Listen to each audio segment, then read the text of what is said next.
Kingdom Come Deliverance 2 released yesterday by Warhorse Studios for PlayStation, Xbox, and PC.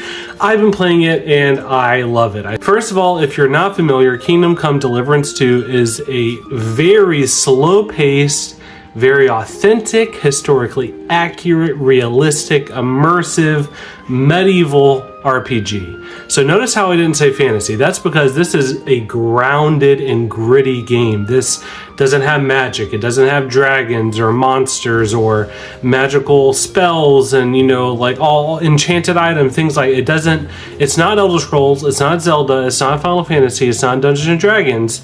It is a medieval life simulator in a lot of ways. That means, you have to go to a grindstone and manually sharpen your blades. You have to grind up herbs to make different concoctions. You have to sleep in a bed. You have to wash your body and your face before you talk to people. You don't want to be smelly or dirty. You've got to take care of all your gear because it gets worn out. Combat is very methodical and precise and all first person. Whenever you put on your helmet, you can only see through the little visor of the helm. It is a very, very different game from what a lot of people have probably played. And that goes for the first game as well, which came out 7 years ago. I was actually a Kickstarter backer for the original. I've got my physical copy over here somewhere, and I actually reviewed the original as well. I wrote a bunch of guides. That was back when I was a game journalist, and I love this franchise at this point. The second game is great so far.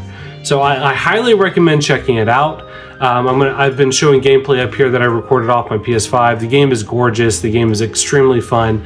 However, a bunch of caveats. Like I said, this is not like any other RPG you've probably ever played. If you are a history buff, if you love medieval life, if you love, things like the, nobles and castles and knights and kings and all that kind of stuff, that's what this game is. If you've ever watched Game of Thrones and you cared more about the political drama and the intricate sword fighting, then this game might appeal to you. If you've ever watched the Last Kingdom TV show, which is on Netflix, great show, this game might appeal to you. So this is not a game that is for fantasy nerds that want Lord of the Rings. This is very different.